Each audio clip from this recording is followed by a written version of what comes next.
आदरणीय अध्यक्ष महोदया, मैं आपका धन्यवाद करता हूं कि एक बहुत महत्वपूर्ण विषय पे मुझे अपने विचार व्यक्त करने का आपने मौका दिया। बहुत महत्वपूर्ण विषय देश के सामने है। जाहिर है सबके अपने अपने दृष्टिकोण हैं। बहुत से लोग इस विषय से अपनी भावना से जुड़े हुए हैं। सभी राजनीतिक दलों के अपने अपने दृष्टिकोण हैं। स्वाभाविक है, सारे दृष्टिकोण एक से नहीं हो सकते, तभी हमारी प्रजातंत्र है, तभी ये संसद है, तभी सब अपने विचार रखते हैं और हम एक दूसरे के विचारों का सम्मान करते हैं। हमारे विचार भिन्न हो सकते हैं मगर सभी के विचारों का हम सम्मान करते हैं। मैं इस बहस में मगर अपनी प्रमुख विपक्षी पार्टी भारतीय जनता पार्टी और एनडीए के दृष्टिकोण को समझने का प्रयास कर रहा था। मैंने काफी कोशिश करी कि भारतीय जनता पार्टी को किस बात का गुस्सा है, एनडीए को किस बात का गुस्सा है, वो किसके खिलाफ है। क्या वो मल्टी ब्रांड रिटेल के खिलाफ हैं या एफडीआई के खिलाफ हैं? क्योंकि जो प्रश्न हमारे सामने है वो मल्टी ब्रांड रिटेल, एफडीआई इन मल्टी ब्रांड रिटेल का प्रश्न। जहां तक मल्टी ब्रांड रिटेल की बात है, हमारे देश में चल रहा है।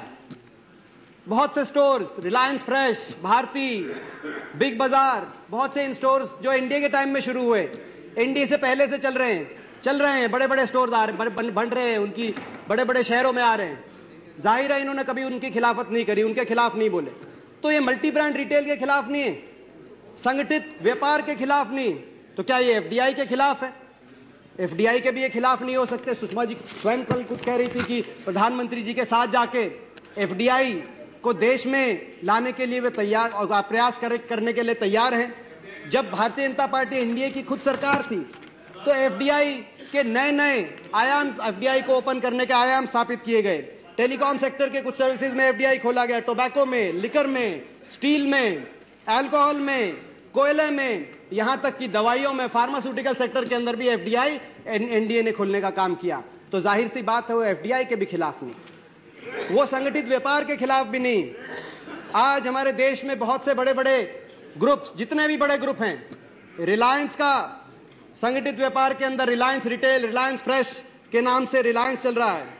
आदित्य बिरला ग्रुप का मोर ग्रुप के नाम से उनके स्टोर्स बन रहे हैं, जो तकरीबन 501 स्टोर्स आदित्य बिरला ग्रुप ने बनाए हैं तकरीबन 60 शहरों के अंदर। बिग बाजार जो सबसे बड़ा संगठित व्यापार का मल्टी ब्रांड रिटेल का सबसे बड़ा जो हमारा डोमेस्टिक एक चेन है, बिग बाजार फ्यूचर ग्रुप का जो है, जो 90 शहरों के अंदर अपने 200 स्टोर खोल चुका है। इजी डे, भारतीय वॉलमार्ट का इजी डे, वो भी तकरीबन 220 स्टोर खोल चुके हैं। नेचर्स बास्केट, पूर्ति ग्रुप भी सुपरमार्केट और मल्टी ब्रांड रिटेल में अपने स्टोर लगातार खोले जा रही है। बहुत से हमारे देश के अंदर टाटा, बिरला, रिलायंस, पूर्ति, भारती, सभी मल्टी ब्रांड रिटेल के शॉप्स खोल रहे हैं। सुषमा जी ने अंबाला का जिक्र किया, पूर्ति पे मैं आऊंगा। सुषमा जी ने अंबाला का जिक्र किया। अंबाला में 10-15 ऐसे स्टोर मैं सुषमा जी को बताना चाहता हूं। हमें खुशी होती है जब आप अंबाला की बात करते हैं, आप अंबाला से आते हैं, हम सम्मान करते हैं उस बात। रिलायंस फ्रेश के अंबाला कैंट में और अंबाला सिटी के अंदर स्टोर खुल चुके हैं और उनके साथ किराना के स्टोर भी हैं और उन स्टोर को खोलने वाले भी वही व्यापारी हैं। किराना के स्टोर भी चल रहे हैं, बढ़ रहे हैं। रिलायंस का स्टोर भी बढ़ रहा है। इजी डे का भी स्टोर अंबाला के अंदर है, बिग बाजार का भी, वी मार्ट का भी। केवल अंबाला के अंदर तकरीबन 15 ऐसे स्टोर खुल चुके हैं। सुषमा जी अंबाला की बात तो करती है, मुझे लगता है, मगर अंबाला गए उन्हें काफी देर हो गई, काफी दिनों से अंबाला नहीं गई। अंबाला में क्या बदलाव हुआ आपने देखा नहीं। भैया तू जो रक्षाबंधन पे जाती हूँ ऐसा मत कहो कि नहीं गई, पता कुछ है नहीं, बेवजह कुछ भी बोल दिया। चलिए, और भैया तू जो रक्षाबंधन पे अंबाला जाती हूँ, मुझे इस बात का मैं माफी मांगता हूँ। मुझे खुशी है कि कम से कम साल में एक बार आप अंबाला हो ही आते हो, इस बात की मुझे खुशी है। पूर्ति ग्रुप के स्टोर्स हैं, बड़े बड़े स्टोर्स हैं और खुल रहे हैं। और पूर्ति की वेबसाइट पे, जिस वेबसाइट में भारतीय जनता पार्टी के अध्यक्ष चेयरपर्सन है, उस वेबसाइट पे लिखा हुआ है, the group set up multi-brand retail chain of supermarkets under the brand Purti Super Bazaar to cater to the urban middle class with fair price and good quality products, with the aim to bridge the gap between the retailer and the farm producer. The group initiated Purti Agrotech, a packaging unit for farm produce for giving fair prices directly to the farmers. अच्छी vision. मैं मानता हूं कि पूर्ति group में भी सारा काम खराब नहीं हो रहा, कुछ काम वो भी अच्छा कर रहे हैं। मैं स्वागत करता हूं, मुझे लगता है कि मैं इससे सहमत हूं। जो पूर्ति ग्रुप की उस वेबसाइट पे लिखा हुआ है, जो उनका विजन है कि सीधा फार्मर को प्राइस दिया जाए, मैं उस बात से सहमत हूं। मगर इनका मुझे विरोध समझ नहीं है, इनका दृष्टिकोण समझ में नहीं आया। ये मल्टी ब्रांड रिटेल के भी खिलाफ नहीं है। इनके समय में बिग बाजार शुरू हुआ, पूर्ति ग्रुप शुरू हुआ। ये एफडीआई के भी खिलाफ नहीं। किसके खिलाफ है? कांग्रेस पार्टी के खिलाफ है, यूपीए के खिलाफ है, और किसी के खिलाफ नहीं है, मुझे ऐसा लगता है। अध्यक्ष महोदय, मुझे लगता है कि सरकार ने एक बहुत अच्छा फैसला लिया, हमारी अर्थव्यवस्था को मजबूत करने का फैसला लिया और एफडीआई मल्टी ब्रांड रिटेल के अंदर एक शुरुआत करी है। मैं नहीं समझता बड़े बड़े जो क्लेम किए जा रहे हैं कि वो खत्म हो जाएंगे, व्यापारियों को नुकसान, मैं नहीं समझता सेफगार्ड्स का प्रबंध किया गया। मैं ये भी नहीं कहना चाहता कि भाई इससे किसानों की सारी समस्याएं हल हो जाएंगी, ऐसा नहीं हो। मैं भी किसान का बेटा हूं, किसान का दर्द समझता हूं, सारी समस्याएं इससे हल नहीं होने वाली। मगर ये अच्छा है, किसान के लिए अच्छा है। आज किसान को एक विकल्प देने की जरूरत है, जितना विकल्प दे सके उतना अच्छा है, खराब नहीं है किसान के लिए। आज किसान जब सीजन आता है तो अपना आलू 2 रुपए 1 रुपए किलो में बेचता है, उसके 3 महीने बाद अपना ही आलू भी 30 रुपए और 40 रुपए में खरीदने का मजबूर होता है। ऐसे टमाटर की बात है। अपनी ट्रॉली का डाल खोल के किसान सड़कों के ऊपर अपना आलू गिरने को मजबूर होता है, जो फोटो दिखा रहे थे पंजाब के जो सांसद हैं। ऐसे जो किसानों को जितना विकल्प दें वो उनके लिए बुरा नहीं हो सकता, विकल्प देने की आवश्यकता है। और कोई ये बाध्य नहीं है कि भाई इन्हीं को देना पड़ेगा। अगर मल्टी ब्रांड रिटेल का कोई एफडीआई के अंदर जो स्टोर है वो किसान को ज्यादा भाव देगा, किसान उसको देगा। कि देश का किसान बेवकूफ नहीं है, देश के किसान को मूर्ख ना समझिए। जो किसान को ज्यादा भाव देगा, किसान अपना फसल उसको देगा, किसी और को नहीं देगा। अगर आड़तिया देगा तो आड़तिया को देगा, जिनको आपने परंपरागत एटीएम का नाम दिया आड़तिये को, जो इसको आपने कहा कि भाई परंपरागत एटीएम और किसान और उस परंपरागत एटीएम को के एक रिश्ते को महिमा मंडित करने का काम जो किया, मैं ये कहना चाहता हूं कि मेरे ज्ञान के चक्षु आपने खोल दिए। जब आपने परंपरागत एटीएम का नाम दिया और कहा किसान अपनी दुख में, अपनी बीमारी में, अपनी हारी में, ब्याह शादी में जब उसको मजबूरी होती है तो इनके पास पहुंचते हैं और वहां से इनको विश्वास के ऊपर पैसा मिल जाता है, जैसे दिन रात एटीएम से पैसा मिल जाता है। मैं आपकी जानकारी के लिए लाना चाहता हूं, विश्वास पे पैसा नहीं मिलता, ब्याज पे पैसा मिलता है। एटीएम जरूर हैं, दिन रात पैसे देने को तैयार जरूर हैं, मगर जब पैसा मिल जाता है तो एटीएम की तरह नहीं, इंटरनेशनल क्रेडिट कार्ड का ब्याज उस पैसे पे चलता है। और वो ब्याज का चक्कर इतना जबरदस्त होता है कि किसान की जान और जमीन जब तक इनके पास, और बहुत सी स्टडीज हैं, नाबार्ड की स्टडी है, मैं एक स्टडी कोट करना चाहता हूं, national institute of rural development की एक स्टडी से मैं कोट करना चाहता हूं, एंड आई कोट। यह स्टडी थी आंध्र प्रदेश और कर्नाटक के किसानों की इंडेटेडनेस की, कि वो इतने कर्ज के बोझ के तले क्यों दबे हुए हैं, सुसाइड इतनी क्यों हो रही है। In many cases extreme step of suicide was taken, recourse due to heavy pressure and humiliation from private money lenders. This is mainly because of the tie-up, जो आप tie-up की बात कर रहे थे, विश्वास के रिश्ते की जो बात कर रहे थे. This is mainly because of the tie-up that farmers, especially small and marginal and medium level farmers, have with the middlemen and the traders, who also act as input suppliers, money lenders and traders in agriculture commodities. एक ये नाबार्ड की भी study है, बहुत सी स्टडियां हैं, मगर मैं आपको दोष नहीं देना चाहता. आपकी विचारधारा हो सकती है, आपकी विचारधारा उन एटीएम्स के प्रति हो सकती है, वो जो बीच के एटीएम जिनको आप परंपरागत एटीएम कहते हैं, उनको लेके आपकी विचारधारा होती है. मैं सम्मान करता हूं आपके विचारधारा का, क्योंकि हम उस बात से सहमत नहीं है, मगर सम्मान कर सकते हैं. मैं आपको सुझाव भी देना चाहता हूं, आप इस विचारधारा को लेके और उस परंपरागत एटीएम बीच में जो साहूकार किसान को चूसने का काम करता है, उसको अपना ब्रांड एम्बेसडर बना के 2014 में आप लोकसभा चुनाव में जाके देखें, आपको इस देश के लोग बताएंगे कि मैं कहना चाहता हूं. आपने मैकडॉनल्ड्स का नाम लिया, आपने किसान की बात करी. आपने मैकडॉनल्ड्स का नाम लिया और कहा कि मैकडॉनल्ड्स जो अपना आलू है पता नहीं अमेरिका से ला रहा है, जहाज आ रहे हैं। पेप्सिको अपना आलू टमाटर पता नहीं कहां से बाहर से ला रहा है, जहाज आ रहे हैं। हमने पता किया कि भाई मैकडॉनल्ड्स आलू कहां से ला रहा है। पता चला कि मैकडॉनल्ड्स आलू अपने गुजरात के किसानों से ला रहा है, गुजरात से आ रहा है। सबसे ज्यादा मैकडॉनल्ड्स के स्टोर कहां हैं इस देश में? पता चला सबसे ज्यादा मैकडॉनल्ड्स के स्टोर गुजरात के अंदर। मैकडॉनल्ड भी घबरा गया। आपकी भाषा, आपकी कल की भाषा सुन के मैकडॉनल्ड की रात को एक प्रेस स्टेटमेंट आई कि हम सारे आलू देश से लेते हैं, हम गुजरात का किसान हमारे आलू पैदा करता है। मगर जैसे ही जैसे ही आलू जमीन से उबल को बाहर निकलता है तो बीजेपी उसको अमेरिका का आलू बता देती है। मैकडॉनल्ड की स्टेटमेंट आई। मैं कहना चाहता हूं मैकडॉनल्ड वालों, घबराने की जरूरत नहीं है। मैं घबराने की जरूरत नहीं है। अगर आपको ऐसा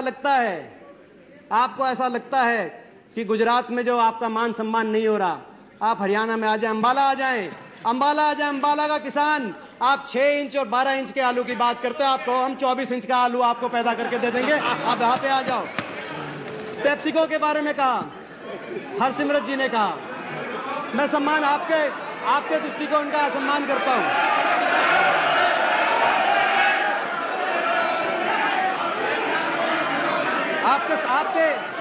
आपके विचारों का, हरसिमरत जी, मैं आपके विचारों का सम्मान करता हूं। मैं आपके विचारों का भी सम्मान करता हूं और मैं अपने भाई सुखबीर बादल जी के विचारों का भी सम्मान करता हूं। जब उन्होंने कहा था पहले के थे, मैं मान गया आपकी बात, मैं मान गया, पहले के थे। चलिए, मान गए आपकी बात, मान गया। इधर देख के बात करिए। मैं आपकी बात मान गया। नहीं, ऐसे कैसे चल रहा है? इधर देख के बात करिए। मैं आपकी बात मान गया। बिल्कुल। जब आप लोग बोलते हो आप हमारे बड़े प्रदेश से, तो हम कभी आपको डिस्टर्ब नहीं करते। ये हम मान गए कि आपके सुखबीर जी के जो विचार थे एफडीआई पॉलिसी के पहले के थे, जब उन्होंने कहा था कि एफडीआई आनी चाहिए, जोर से कहा था एफडीआई आनी चाहिए, और अब इनके विचार बदल गए। क्या कहा था पिछले नवंबर में? We strongly believe opening FDI in multi-retail will create in expertise, experience and resources of foreign retailers. A major beneficiary of back-end investment would be farmers who will gain substantially through agricultural best practices of international companies. Through Sukhbir Badal ji की statement है RV Sharma ji को। Investments in supply chain and stores would also generate hundreds of thousands of employment opportunities for rural and urban youth. Efficient supply chain will help decrease inflation, a key challenge facing our economy. Considering this benefits, I offer my complete support to you and your government for taking this major step that will benefit millions of farmers and youth in our state. मगर कोई बात नहीं, आपने विचार बदल लिए। संगरूर के अंदर जो पेप्सिको फैक्ट्री वाले हैं वो आज घबरा रहे हैं। संगरूर के अंदर पेप्सिको फैक्ट्री वाले घबरा रहे हैं। उनसे भी मैं कहना चाहता हूं, अगर लगाना चाहें तो अपनी फैक्ट्री हरियाणा में लगाएं, राजस्थान में लगाएं, महाराष्ट्र में लगाएं। संगरूर के अंदर जो पेप्सिको फैक्ट्री वाले घबरा रहे हैं, आपकी भाषा से आज वो घबरा रहे हैं। मैं कहना चाहता हूं, उपभोक्ता के बारे में कहा गया कि प्रीडेटर प्राइसिंग हो जाएगी। पहले बड़े स्टोर आएंगे, अपना दाम कम करेंगे, सस्ते में देंगे, और उसके बाद अपनी मन चाहे की कीमत वसूल करेंगे। प्रीडेटरी प्राइसिंग हो जाएगी। मुझे लगता है कि जिन लोगों ने ये कहा, उन लोगों को शायद हमारे देश के कानून में जो मैक्सिमम रिटेल प्राइस का कानून है उस बारे में ज्ञान नहीं। कोई भी हमारे देश में प्राइस ज्यादा बढ़ा नहीं सकता। छोटे व्यापारी की बात आई, मुझे लगता है कि इसके अंदर जो सेफगार्ड्स आए हैं, वो जो सेफगार्ड्स हैं,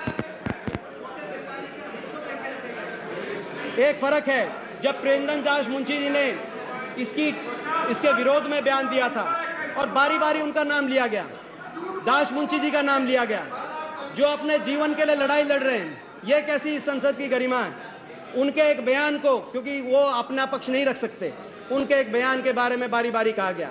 मुझे लगता है कि जब उन्होंने इसका विरोध किया था, उस वक्त जो नोट था 2004 में, एनडीए का जो नोट था, वो पूरे देश में और 100% एफडीआई और 53 शहरों में नहीं, पूरे देश के अंदर खोलने का उनका था, इसीलिए उन्होंने विरोध किया। सेफगार्ड नहीं थे, इनकी नीति में कोई सेफगार्ड नहीं थे।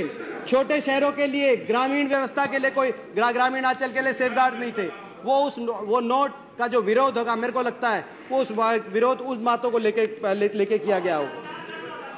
एक और इस पॉलिसी के अंदर मुझे लगता है कि बहुत एक बड़ा फैसला भारत सरकार ने लिया है। जब देखा कि सबके दृष्टिकोण भिन्न भिन्न हैं, कंसेंसस नहीं, तो प्रदेशों पे छोड़ा। हमारे संघीय ढांचे को मजबूत करने की तरफ यह एक बहुत बड़ा फैसला था। प्रदेशों पे छोड़ा कि प्रदेश अपना फैसला खुद लें। मैं सम्मान करता हूं ममता बनर्जी जी का, पश्चिम बंगाल की लोकप्रिय मुख्यमंत्री, और बंगाल के एक एक व्यक्ति का मैं सम्मान करता हूं। एक कहावत है, what Bengal thinks today the country thinks tomorrow. मैं बंगाल का सम्मान करता हूं, मैं उनका भी सम्मान करता हूं। पश्चिम बंगाल में जो होगा उसका फैसला ममता बनर्जी की कलम से होगा और किसी के कलम से नहीं होगा। मैं इस बात का सम्मान करता हूं, उनके अधिकार का सम्मान करता हूं। मगर हरियाणा के अंदर जो होगा उसका फैसला भी हरियाणा के चुने हुए मुख्यमंत्री करेंगे और कोई नहीं करेगा। ये बात भी मैं आपको कहना चाहता हूं। अपना ये एक बहुत बड़ा फैसला भारत सरकार ने लिया है। संघीय ढांचे के बारे में लोग बोलते हैं, संघीय ढांचे को मजबूत करने की तरफ ये फैसला है। और इस फैसले के ऊपर भी बहुत लोगों ने अपनी बात करी, मगर ये फैसला लागू हुआ। विरोध, चारों तरफ विरोध, राजनीतिक विरोध। जहां तक आर्थिक दृष्टि की बात है, आर्थिक क्षेत्र के अंदर एक नयापन आया, खुशहाली आई। सेंसेक्स के अंदर उछाल आया। बॉम्बे स्टॉक एक्सचेंज पिछले 2 महीने के अंदर 10% आगे बढ़ी। बॉम्बे स्टॉक एक्सचेंज, जहां पे करोड़ों निवेशक हैं, बहुत से छोटे व्यापारी भी निवेशक है उस स्टॉक एक्सचेंज में, 10% आगे बढ़ी। हमारा जो रुपए की जो वैल्यू है, रुपये वर्सेस डॉलर, तकरीबन 9% आगे बढ़ा। रेटिंग एजेंसीज ने भारत के आउटलुक को अच्छा किया, मगर इन्होंने विरोध किया। विरोध आप लोग कर सकते हैं, विरोध ma'am, I will conclude ma'am. विरोध करने का अधिकार आप लोगों को है, विरोध आप लोग कर सकते हैं। विपक्ष में आप लोग बैठते हैं, विरोध आप लोग कर सकते हैं। और विरोध की कोई आदत नहीं, विरोध की कोई आदत इनकी नहीं। विरोध ये शुरू से करते रहे। अभी जयंत जी कह रहे थे, जयंत चौधरी जी कह रहे थे कि जब भाखड़ा का डैम बना था, नेहरू जी ने जब भाखड़ा का डैम बनाया था भारत के लिए, उस वक्त भी विरोध हुआ था। उस वक्त मेरे दादाजी जॉइंट पंजाब के इरिगेशन और सिंचाई मंत्री थे। उस वक्त विपक्षी पार्टियों ने एक प्रचार किया था कि भाखड़ा का अगर डैम बन जाएगा तो सारी बिजली पानी में से कांग्रेसी निकाल लेंगे। कांग्रेसी क्या करेंगे? सारी बिजली निकाल लेंगे पानी में से, और जो थोथा पानी जो आएगा वो हरियाणा पंजाब को बंजर कर देगा। वही भाखड़ा का डैम है नेहरू जी का, जिसकी वजह से आज हरियाणा और पंजाब पूरे देश का भूख भरने का काम करते हैं। वही भाखड़ा का डैम। जब कंप्यूटर्स की बात आई थी, राजीव गांधी जी जब कंप्यूटर्स लेके आए थे, यही लोग थे। इन्होंने कहा था कंप्यूटर्स आ गए तो सारा काम कंप्यूटर करेंगे, बेरोजगारी बढ़ जाएगी, इस देश के लिए कंप्यूटर ठीक नहीं है। आज वही कंप्यूटर्स हैं पूरे दुनिया के अंदर। भारत एक कंप्यूटर सुपर शक्ति के रूप में जाना जाता है। आज वही कंप्यूटर को मैं कहना चाहता हूं। जब गैट और WTO के डंगन ड्राफ्ट के समझौते पे गैट पे फैसला होने लगा था, तो एक प्रचार चलाया था कि अगर ये ड्राफ्ट आ गया तो 5 साल के अंदर हमारा देश अमेरिका का गुलाम हो जाएगा। दातुन करने के लिए नींव से डंडी तोड़ते हुए भी अमेरिका से इजाजत लेनी पड़ेगी। आज वही नींव है, वही डंडी है, वही दातुन है। मैं इनसे पूछना चाहता हूँ, ये जब मेट्रो की बात आई थी, कुछ लोग कहने लगे जब मेट्रो की बात आई कि ऑटो रिक्शा और रिक्शा वाले बेरोजगार हो जाएंगे। आज वही मेट्रो है दिल्ली के अंदर, जिसकी वजह से बहुत से ऑटो रिक्शा वाले अपने रोजगार उस मेट्रो की आज FDI का विरोध कर रहे हैं। न्यूक्लियर डील का विरोध कर रहे थे, आज FDI का विरोध कर रहे हैं। मैं ये कहना चाहता हूँ कंक्लूड करते हुए मैडम कहना चाहता हूँ, एक तरफ देश के विरोध की राजनीति है, देशवासी भी देख रहे हैं देश को, और दूसरी तरफ देश के आगे लेके जाने की राजनीति है, विकास की राजनीति है। देश वालों को भी मैं आपके माध्यम से कहना चाहता हूं, उनको भी चुनना है। विरोध की राजनीति आगे आने वाले समय में उनको ठीक रहेगी या विकास की, देश को आगे लेके जाने की। सुषमा जी ने कल आखिरी बात की, क्या कहा? उन्होंने कहा कि भाई पिछले 60 साल में 50 साल कांग्रेस पार्टी की सरकार रही है। पिछले 60 साल में आपने कहा 50 साल कांग्रेस पार्टी की सरकार रही। मुझे लगता है कि आप लोग भी सोचो क्या कारण है। कांग्रेस पार्टी की सरकार अपने आप हमारी इच्छा से नहीं रही है, कांग्रेस पार्टी की देश के लोगों की इच्छा से रही है। क्या कारण है? क्या कारण है कि देश के लोग बारी बारी कांग्रेस पार्टी में अपना विश्वास व्यक्त करते हैं? और मैं आज भी कहना चाह रहा हूं, आप अपनी विरोध की राजनीति को ऐसे आगे चलाओगे तो 2014 में भी देश के लोग एक बार फिर कांग्रेस पार्टी में अपना विश्वास व्यक्त करेंगे। बहुत बहुत धन्यवाद।